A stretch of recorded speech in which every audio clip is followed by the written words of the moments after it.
-40 degree तापमान, अंधेरी रात में एक बर्फीले पहाड़ी दर्रे में आखिर उस रात क्या हुआ उन 9 हाइकर्स के साथ? आखिर ऐसी क्या घटना घटी उस रात की 9 समझदार और अनुभवी हाइकर्स नंगे पांव केवल अंडरवियर पहने अपने टेंट से भाग गए?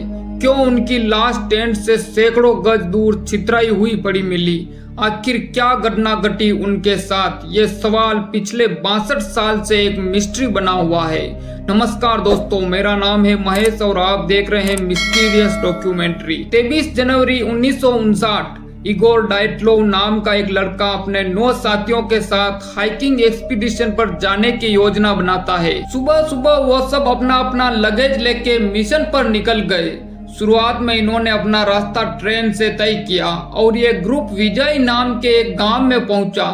ये उनके ट्रेकिंग रूट का आखिरी गांव था। इसके बाद आगे की चढ़ाई बिल्कुल सुनसान पहाड़ों में करनी थी और आगे का रास्ता भी कठिन था, इसलिए वो सब एक रात के लिए उसी गांव में रुक जाते हैं। अगली सुबह 10 बजे ट्रेकर्स की ये टीम आगे के लिए रवाना होती है।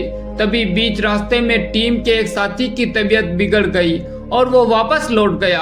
अब टीम में बचे 9 लोग, 7 लड़के और 2 लड़कियां। अब तय हुआ कि ठीक 17 दिन बाद यानी 12 फरवरी को ये लोग ट्रैकिंग पूरी करके विजय गांव लौट आएंगे। अब धीरे धीरे वो आगे बढ़ते जा रहे थे।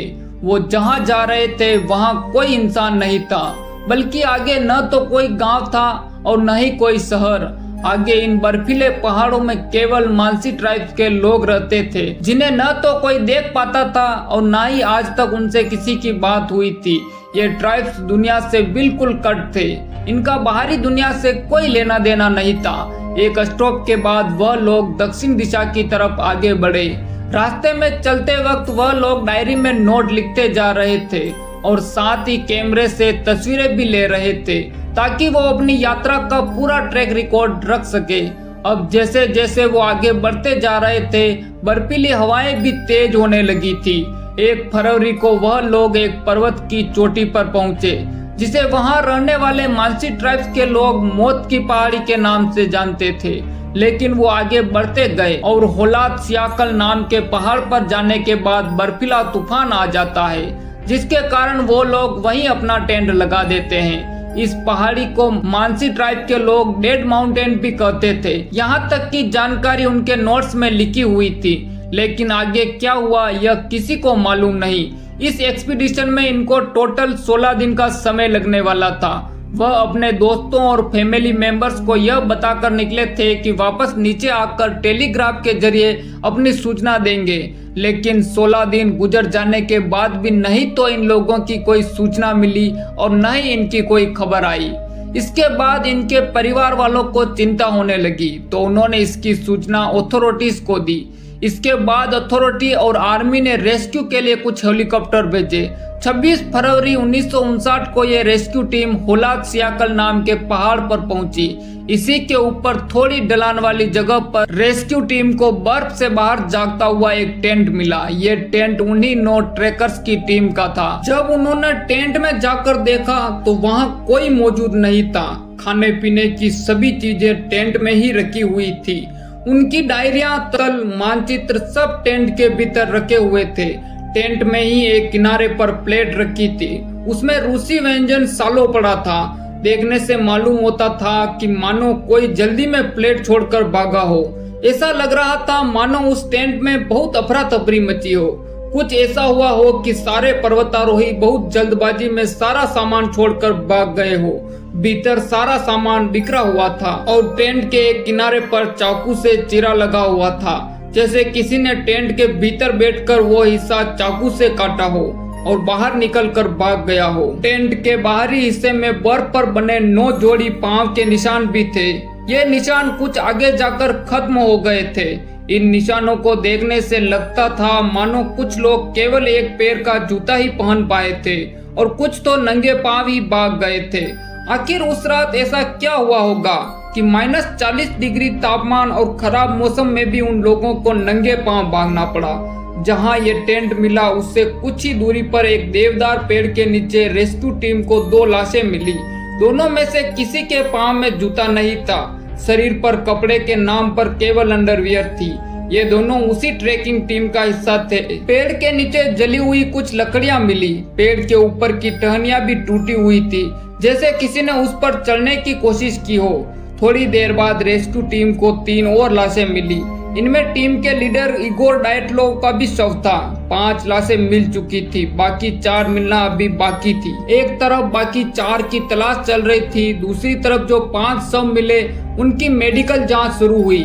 पता चला कि ये 5 हाइपोथेर्मिया से मरे थे। इन 5 में से एक के सिर पर गहरी चोट थी, मगर वो चोट इतनी खतरनाक नहीं थी कि जान चली जाए। इस मेडिकल जांच के आधार पर लोगों को लगा कि शायद बाकी के 4 भी ठंड में एक्सपोजर के चलते मर गए हो। करीब 2 महीने की तलाश के बाद एक संकरी खाई की सतह पर बाकी 4 टीम मेंबर्स की भी लाशें मिल गई, मगर इनके मिलने के साथ ही ये केस और उलझ गया। उन बाकी 4 लाशों की हालत बहुत खराब थी। एक की दोनों आंखें गायब थी और जीभ कटी हुई थी। होठ का एक हिस्सा गायब था। बाकी 3 भी बुरी तरह जख्मी थे। उनकी पसलियां टूटी हुई थी, खोपड़ी में फ्रैक्चर था। मेडिकल जांच से पता चला कि इन्हें बहुत जोर की चोट लगी थी। इतने फोर्स का धक्का आया था इन पर जैसा तेज रफ्तार कार के किसी चीज से टकरा जाने पर आता है। इसके अलावा कुछ और भी अजीब चीजें थी।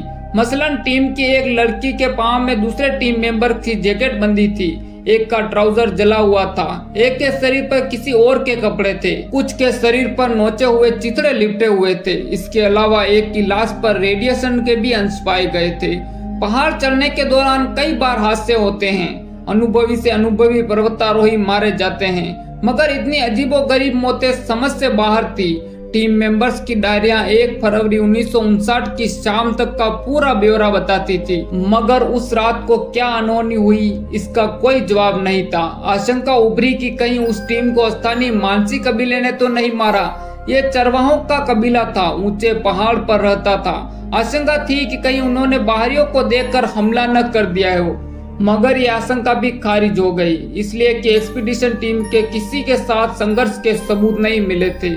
उन्हें किसी इंसान ने नहीं मारा था, ये पक्की बात थी। साल 2019 में रूस ने अपनी जांच में एवलांच का कारण बताया, लेकिन संतोषजनक तर्क नहीं दिए।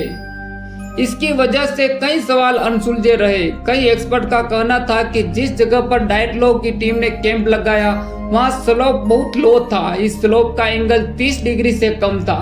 एवलांच 30 डिग्री से कम एंगल वाले स्लोप पर नहीं आता। अगर बहुत एक्स्ट्रा ऑर्डिनरी हालत बने और एवलांच आए भी तो वो छोटा होगा, उसका फोर्स ज्यादा नहीं होगा, उसमें वैसी चोटें नहीं आएगी जैसे इस टीम को आई थी। इसके अलावा उस इलाके में हमेशा तेज हवा चलती रहती है। हवा हल्की बर्फ को उड़ा ले जाती है, उसे इतना जमा ही नहीं होने देती कि एवलांच आए। एक बड़ा सवाल ये भी है कि रेस्क्यू टीम को एवलांच का कोई सबूत नहीं मिला था। ऐसे ही सवालों के साथ लोगों ने रूसी जांच की थ्योरी को खारिज कर दिया। कई दशकों तक इस घटना को लेकर अलग अलग थ्योरी बताई गई। कुछ लोगों ने कहा कि पर्वतारोही पर येटी ने हमला किया था, जबकि कुछ ने कहा कि इन पर सीक्रेट हथियार का परीक्षण किया गया। दूसरी तरफ ऐसे भी लोग थे जिन्होंने कहा कि इन लोगों पर एलियंस ने हमला किया था। फिर आया जनवरी 2021। इस महीने की 28 तारीख को प्रतिष्ठित साइंसी जर्नल नेचर में एक लेख छपा। इसे लिखा था 2 लोगों ने, योहान गोम और अलेक्जेंडर पुजरिन ने। इन दोनों ने भी डायटलोव मिस्ट्री को सुलझाने की कोशिश की। उनकी जांच में भी जवाब मिला कि एवलांच, मगर यह नतीजा रूसी जांच की तरह सवालों को अनसुलझा नहीं छोड़ता। दोनों एक्सपर्ट्स ने वैज्ञानिक मॉडल का इस्तेमाल किया। तत्कालीन मौसम से जुड़े डेटा के सहारे डायटलोव हादसे वाली रात को रिक्रिएट किया। फिर उन्होंने एवलांच जैसी कंडीशन पैदा करके उसका नतीजा देखा। इस रिजल्ट के आधार पर बताया गया कि डायटलोव टीम के साथ क्या हुआ था। घटनाक्रम कुछ ऐसा हुआ कि 1 फरवरी 1959 की शाम एक्सपीडिशन टीम डेड माउंटेन के ऊपर पहुंची। वहां पहाड़ के पूर्वी हिस्से पर एक ढलान के पास पॉइंट 1079 के ऊपर उन्होंने अपना टेंट लगाया। ये उनकी चॉइस नहीं थी, बल्कि वो बर्फीले मौसम में रूट से थोड़ा भटक गए थे। मजबूरी में उन्होंने यहाँ डेरा जमाया। रात का वक्त था, सब टेंट के भीतर सोए हुए थे। तभी एकाएक ऊपर की तरफ से एक एवलांच बहुत तेज फोर्स के साथ उनकी टेंट की तरफ बढ़ा। जिस जगह ये टेंट था उस लोकेशन में इस तरह का एवलांच आना बहुत दुर्लभ घटना है, मगर दुर्भाग्य से उसी रात वहाँ ये दुर्लभ हादसा हो गया। मगर ये एवलांच उनकी मौत का कारण नहीं, उनकी मौत का जरिया था। इस हादसे को आज 65 साल गुजर चुके हैं। 10 मेंबर्स के ग्रुप में से सिर्फ यूरी डेन बचे थे, जिन्होंने एक्सपीडिशन को तबीयत खराब होने की वजह से छोड़ा था। उनकी नेचुरल मौत 76 वर्ष की एज में 27 अप्रैल 2013 को हुई। उम्मीद है यह वीडियो आपको पसंद आई होगी। मिलते हैं अगली वीडियो में, तब तक के लिए आप सबका धन्यवाद।